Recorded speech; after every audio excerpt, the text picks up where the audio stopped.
Hello दोस्तों, how are you? Fine और better than fine. I hope सब बढ़िया होंगे।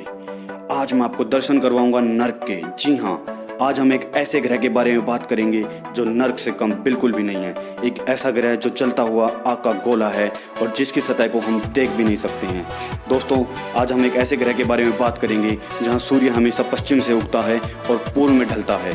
तो चलिए दोस्तों, देर न करते हुए स्टार्ट करते हैं आज के शानदार वीडियो को। दोस्तों, आज मैं आपको ले चलूंगा हमारे सौरमंडल के सबसे गर्म प्लेनेट पर और रूबरू करवाऊंगा उसकी भयानकता से। जी हाँ दोस्तों, मैं बात कर रहा हूँ हमारे सौरमंडल के दूसरे प्लेनेट विनस के बारे में। यह हमारे सौरमंडल का एक ऐसा प्लेनेट है जहाँ हमारी पृथ्वी की तरह सक्रिय ज्वालामुखी मौजूद हैं। विनस की सतह पर सक्रिय ज्वालामुखी मौजूद हैं और इन्हें हमने देखा भी है आकाशों की एयरक्राफ्ट की मदद से, जो कि अभी भी विनस के वातावरण में ऑपरेशनल है। दोस्तों, यहाँ एक नहीं, हजार नहीं, यहाँ 15,000 से भी ज़्यादा सक्रिय ज्वालामुखी मौजूद हैं। जी हाँ दोस्तों, विनस पर इतने ज्वालामुखी तो हम खोज चुके हैं और काउंटिंग अभी जारी है। दोस्तों, विनस हमारे सोलर सिस्टम का सबसे गर्म प्लेनेट है। यहाँ का औसत तापमान 465 डिग्री सेल्सियस रहता है पूरे साल भर। इतने तापमान पर तो टीन और लेड जैसी धातु तरल अवस्था में पाई जाती हैं। स्टार्टिंग में हम सोचते थे कि विनस पर भी जीवन मौजूद है, क्योंकि पृथ्वी से दिखने पर विनस का घना वायुमंडल दिखाई देता है। हम सोचते थे कि विनस के वायुमंडल के नीचे हमारे पृथ्वी की तरह ही जीवन मौजूद होगा, लेकिन सब कुछ इसके विपरीत निकला। अमेरिका का अंतरिक्ष यान मैराइनर 2 1962 में विनस के एटमॉस्फेयर में पहुंचा था। तब हमें पता चला था कि यहाँ जीवन का होना लगभग असंभव है। प्लेनेट विनस का वातावरण घने और मोटे सल्फर डाइऑक्साइड के बादलों का बना है। मतलब यहाँ बारिश के वक्त पानी की बूंदों की जगह तेजाब गिरता है। वाह, है ना अमेजिंग बात। यहाँ के वातावरण में 97% कार्बन डाइऑक्साइड मौजूद है और 3% नाइट्रोजन। और कार्बन डाइऑक्साइड सबसे बड़ा कारण है जो विनस को इतना गर्म प्लेनेट बनाता है। जरा सोचे दोस्तों, हमारे वातावरण में मात्र 0.04% कार्बन डाइऑक्साइड मौजूद है और आज हम global warming, melting of glaciers जैसी विकट समस्याओं से जूझ रहे हैं। विनस के वातावरण में 97% कार्बन डाइऑक्साइड मौजूद है, जिस वजह से यहाँ ग्रीन हाउस गैसेज का इफेक्ट हद से ज़्यादा है और इसी वजह से विनस का औसत तापमान 465 डिग्री सेल्सियस है।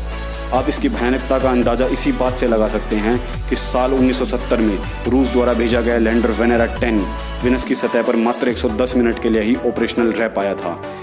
लेकिन इसी दौरान वेनेरा 10 हमें ये दिखाने में कामयाब रहा कि विनस की सतह कैसी दिखती है।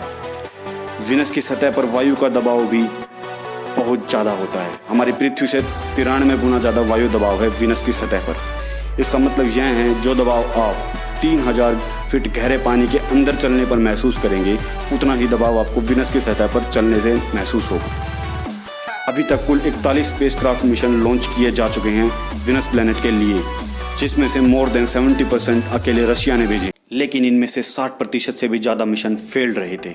शायद इसी वजह से रशिया 1981 के बाद से आज तक कभी विनस पर नहीं गया।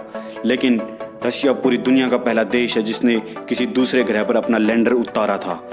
विनस ग्रह पृथ्वी के आसमान में सूरज और चांद के बाद दिखाई देने वाला सबसे चमकीला ऑब्जेक्ट है। शायद इसी वजह से विनस को मॉर्निंग एंड इवनिंग स्टार भी कहा जाता है।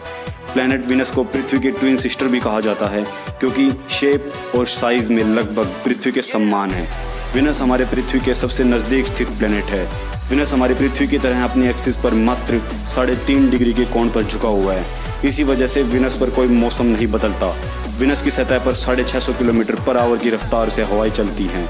वाओ, इतनी तेज। हमारी पृथ्वी पर सबसे तेज रिकॉर्ड किया गया तूफान 350 किलोमीटर पर आवर की रफ्तार से 10 अप्रैल 1996 को आया था। विनस ग्रह का नाम Roman goddess of love and beauty के नाम पर रखा गया था। हिंदू माइथोलॉजी में विनस ग्रह को शुक्र ग्रह के नाम से जाना जाता है। 2000 साल पुरानी बेबीलोनियन सभ्यता भी विनस ग्रह को जानती थी और वो इसे स्टार ऑफ ईस्टर के नाम से जानते थे। विनस ग्रह अपने ऑर्बिट में सूर्य का एक चक्कर 225 पृथ्वी दिनों में लगाता है। मतलब विनस का एक साल 225 पृथ्वी दिनों के बराबर होता है। इसी के विपरीत विनस का एक दिन 243 पृथ्वी दिनों के बराबर होता है। विनस अपनी एक्सिस पर बहुत धीमी गति से घूर्णन करता है। विनस की अपनी एक्सिस पर घूर्णन की रफ्तार पूरे सोलर सिस्टम में सबसे धीमी है। यानी विनस से धीरे पूरे सोलर सिस्टम में कोई भी प्लेनेट नहीं घूमता है।